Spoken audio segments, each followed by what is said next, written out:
Quiero pedir un fuerte aplauso para Rafael Cavada esta mañana en turno en vivo. Bienvenido, Rafa. Muchas gracias. ¿Cómo están ustedes? Yo muy bien, fíjate. ¿Y Súper tú? bien. Yo bien, sí, tranqui. Tranqui por la vida. con todo lo que está pasando. Está muy divertido todo lo que está pasando. Ah, Yo te siempre encuentro todo divierte. tan divertido. ¿Qué es lo que más te divierte de lo que ha pasado esta semana para que partamos con ese tema? Porque sí, igual a veces son cosas chistosas. La metáfora, claro. La La metáfora. metáfora, yo metáfora. sabía. La metáfora de José Antonio Cast, que dijo que su promesa de campaña, digamos, la de expulsar a más de 300.000 integrantes en un día, se había entendido mal y que era una metáfora. Ujú. Que si alguien entendió que efectivamente lo iba a hacer así, entendió pésimo. No vamos a caer en las discusiones si qué es una metáfora, porque Es que es una hipérbole. Claro. Ayer mucha gente aclarándolo. que es una hipérbole, que bueno porque así aprendemos algo también Claro. todos. Yo ya lo sabía. Pregunta, ¿verdad? pregunta PSU, perdón, Paz Sí. hoy día, no, es PAE. Páez. Pregunta de la Paz, Sí, claro. la figura literaria. Sí, claro. Sí. Uf, de la preaptitud acá. ¿Todavía estará esa pregunta en la PAES? O sea, no sé qué preguntarán en No, lenguaje. seguro. Ni es que siquiera sé si se llama lenguaje. siempre en materia en castellano la figura literaria. Y es raro igual como que haya... ¿Por qué crees que Kass dice esto? Porque hay un error evidente en donde no solamente está este error de cuál es la figura literaria, sino que también le recuerda a la gente que hay una promesa de campaña que él hizo y que no cumplió y aparentemente no va a cumplir tampoco. Difícil saber por qué el presidente está cometiendo tal sucesión de errores u horrores, uno detrás de otro sin darnos descanso. Los humedales, los libros, la metáfora, Lo de la Junaeve el otro día. la del sándwich. El sí. sanguchito, Pero, claro. pero, o sea, a ver, todos sabíamos, cualquiera que sepa dividir, algo que sí es de la PAES y que es mucho antes, uno lo aprende en básica, todos sabíamos que era imposible lo de los 300.000 migrantes. Era imposible 100.000 migrantes en el tiempo que se estableció, en 90 días, con los recursos que hay y sin la anuencia de, en aquella época, Nicolás Maduro, no se podía. Ujú. En algún momento se despertó mucha animadversión, pero era la verdad y sigue siendo la verdad. ¿Por qué se pone a explicar ahora, cuando ya está en el poder, que no lo podía hacer? Es para mí inexplicable. ¿Y por qué lo explica de una manera tan increíble, inverosímil? Es aún más inexplicable. O sea, una metáfora. Lo repitió durante toda la campaña. Se negó a explicarlo durante toda la campaña. Porque si hubiera dicho, no, es una metáfora, durante la campaña, yo lo entendería. Pero nunca lo dijo. Siempre fue igual que con los 6.000 millones. Nunca explicó cómo lo iba a hacer. Y cuando ahora ya todo el mundo asumió que eso no iba a ocurrir, lo asumimos todos, ¿no es cierto? Ha Sí. sacado, ¿cuánto? ¿3 vuelos? ¿120 personas? Sale con esta explicación ridícula, o mejor dicho, inverosímil, poniendo el tema de nuevo en la mesa y desatando a la horda de trolls que tiene él, que tiene a su favor en las redes, defendiendo lo indefendible. O sea, yo no me lo explico, pero es una forma bastante poco inteligente de ponerse en el tiro al blanco después de todo lo que ha dicho. Es una vez más. ¿Cuál es su equipo de comunicaciones? Y Rafa, parece ser que la manera de hacerlo, aparte de lo inverosímil que estás diciendo tú, del fondo de las declaraciones, también tiene que ver con una actitud, es como, ¿cómo creyeron, cierto? Como, Sí, esa pero, frase que es agrega como- después, que Sí. es, no sé si tenemos el video, Julio, pero la frase que dice después, que es como echándole la culpa ni siquiera como a la gente, a sus A votantes. sus votantes, es como, ¿cómo O sea, lo si creyeron? ustedes lo entendieron así, es que entendieron mal el Sí. mensaje. Y antes, Camilo y Rafa, también cuando le preguntaron por esto, que nunca pudo explicar, se puso Nicolás Mazo y dijo, no, es que nada es imposible. Entonces uno empieza a revisar para atrás y nunca tuvo sustento esas promesas y quizás la gente que votó creyó efectivamente que se iban a poder realizar, pero ahora si revisamos un poco tenemos los videos, Rafa, para que analicemos las declaraciones de la metáfora y después vamos a ver el nada es imposible. Entonces uno dice, también te voy a preguntar si lo que dijo ayer Darío Quiroga es cierto. Es como si tú los votantes de Kast van a tener que ir al CERNAC. Están en condiciones de decir, voy a cambiar este producto. A ver, miremos los videos, por favor. A ver. Ese orden que no estaba en la Araucanía. No decimos que va a ser fácil, pero vamos a recuperar el orden y el Estado de Chile va a llegar a todos los lugares de nuestra nación. Se van a acabar a aquellos que dicen que tienen una zona autónoma. Eso no es aceptable en Chile. Aplausos. Y el que cometa un delito, el que queme una instalación, va a pagar con toda la fuerza de la ley. Y cada uno que vuelva a querer entrar a Chile de manera irregular, lo vamos a detener y lo vamos a expulsar. Y en eso no vamos a cejar. Algunos dicen, oiga, llevan 60 días y usted dijo que el primer día iba a expulsar a 300.000 migrantes. Es una metáfora. Si alguien cree que en un día uno va a expulsar a 300.000, creo que entendió mal el mensaje. Nosotros vamos a hacer cambios importantes en las políticas migratorias y van a ir voluntariamente, como lo he dicho, saliendo muchas personas que van a salir y van a poder postular de nuevo a entrar. Pero entrar por Ahí la puerta, entendimos en la mal el medida que se mensaje, pero cuando quisimos entenderlo, cuando Kast estaba en tiempo de pantalla, o sea, en De tiempos de campaña, ¿qué nos dijo Julio? Que nada es imposible, tenemos ese para revisarlo y ahí uno podrá sacar las conclusiones si estamos exagerándonos. A ver.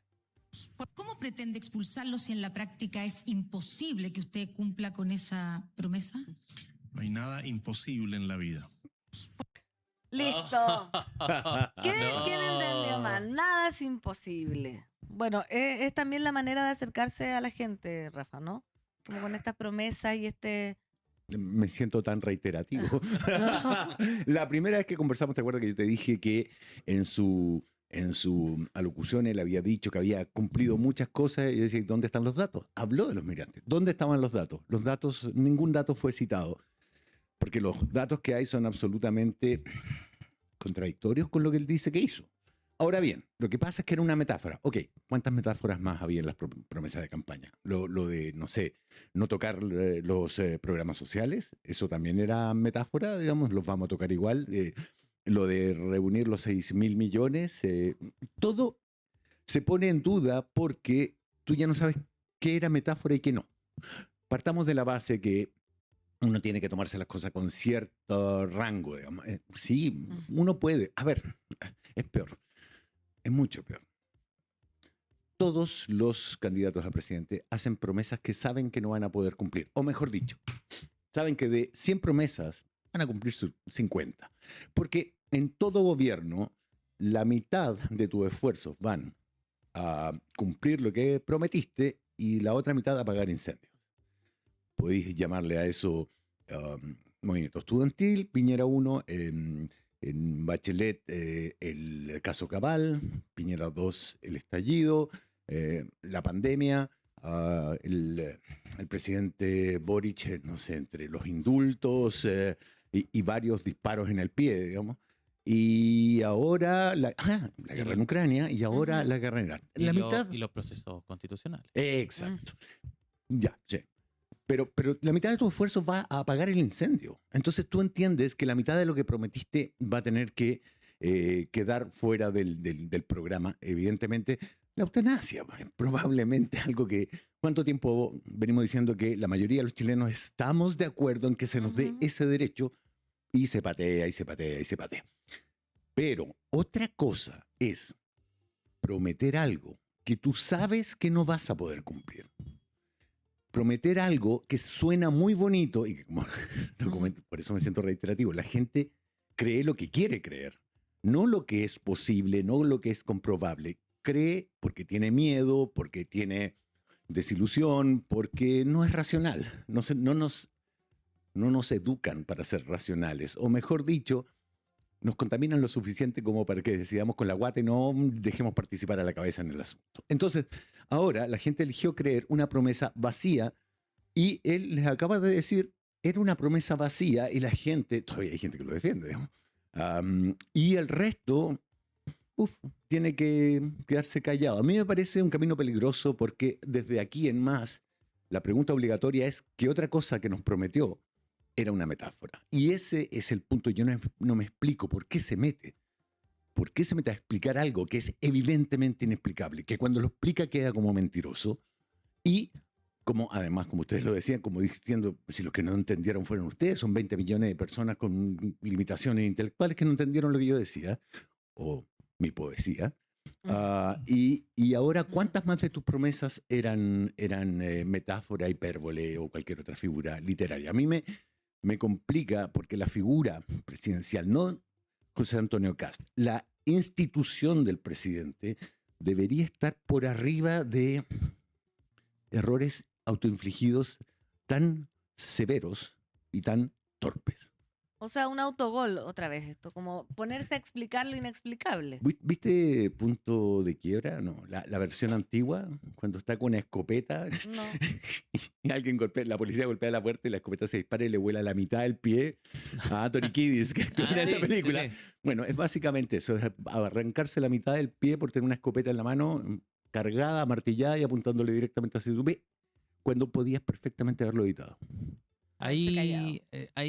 Había un concepto que al menos cuando uno hablaba de José Antonio Kast, desde que parte toda esta aventura presidencial, especialmente cuando se hace más conocido, uno hablaba de José Antonio Kast como alguien conservador, con idea de derecha o de extrema derecha, y uno trataba de localizarlo un poco en eso, pero el concepto de populista no estaba, me da la impresión a mí, yo no estaba mucho en el radar de José Antonio Kast o como relacionado, pero esto es básicamente lo que ocurrió Populismo. con lo de la metáfora, es un Claro, hecho populista. Claro. Lo que pasa es que, a ver, el populismo no era la primera capa de análisis, era mucho más el neoliberalismo a ultranza y el mundo moralista conservador, la moralina conservadora.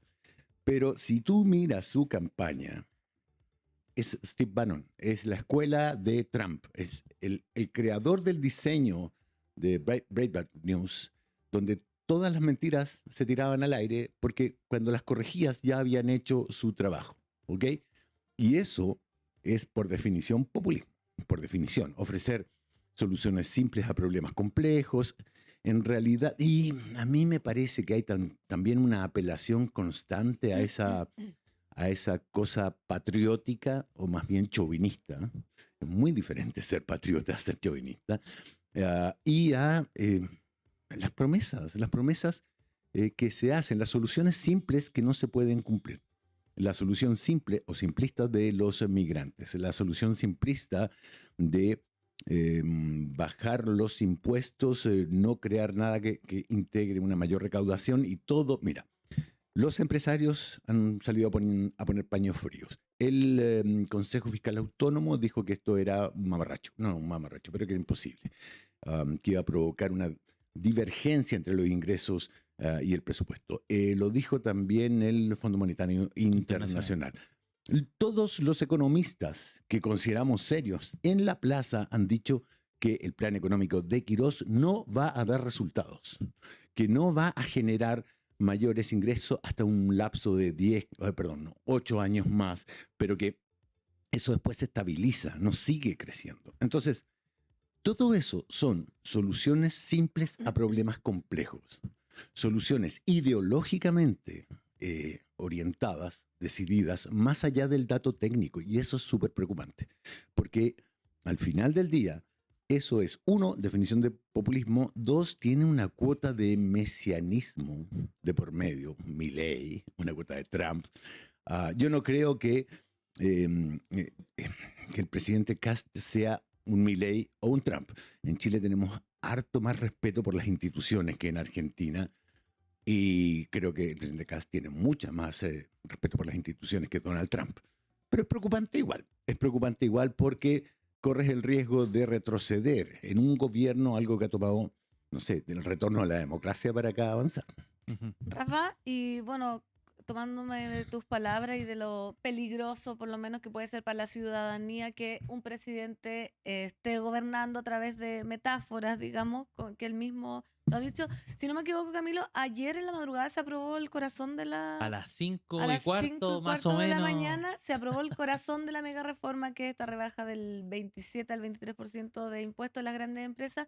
Mientras, claro, estamos hablando de la metáfora. Entonces, Rafa, preguntarte el peligro real que tiene para la ciudadanía y también tomándome de Darío y haciéndolo un poco más gracioso dentro de lo que se puede esto del CERNAC.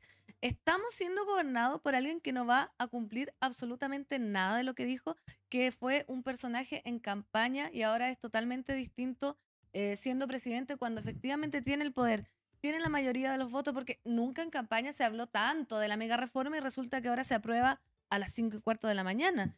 Se habló, sí, de la zanja que resulta que se tapa con un viento. Se habló de la expulsión que ahora resulta que era una metáfora. Entonces, ¿quién nos está gobernando? O sea, ¿y los que votaron por Kast están conformes o ya están haciendo la fila del CERNAC? Difícil saberlo, difícil saber. Bueno, las encuestas dicen que el presidente va, que su desaprobación ya superó a su aprobación, por lejos, digamos. Yo a veces pienso que él está tomando una serie de medidas en sus primeros semanas de gobierno, porque son durísimas, y que después tiene tiempo de matizar, y al final del día la gente tiene poca memoria, y quizás en su cuarto año de gobierno esté muy bien evaluado. Es una de las tesis probables. La segunda pregunta es, ¿va a cumplir aquello que prometió? Yo diría que sus cambios más importantes no figuraban entre sus promesas, por ejemplo esta. Y que sí va a prometer, o sea, va a cumplir cosas que prometió en la medida que primero se aprueben estas. Las Ahí más van grandes. o sea, las más ideológicamente importantes. Hay un Quirós en el centro de esta planificación, de esta reforma, que tiene que ver con un país ultraliberal, ultra neoliberal, si quieres, y que es lo que la derecha siempre ha querido. Si eso va a lograr ser compensado en algún momento, yo creo que sí. Yo creo que sí, porque ya estamos viendo ministros que están peleándose el primer lugar para el cambio de gabinete. Yo diría que entre Sedini y Steiner hay una competencia estrecha, digamos, por sus propios méritos. ¿Se sumará el Incolado también ahí? Tiene Tiene pinta. desde que le descubrieron, pero además fue tremendo porque ella dijo, no soy la única, digamos. A mí me dijeron que esto, entonces eso echa una sombra de duda sobre el resto del gabinete. Entonces sí, probablemente, y hay que ver qué pasa con Orbán y el financiamiento de la campaña en Chile o no, digamos, todas esas cosas en algún momento van a requerir de un cambio de gabinete y si ese cambio va a lograr morigerar un poco o no.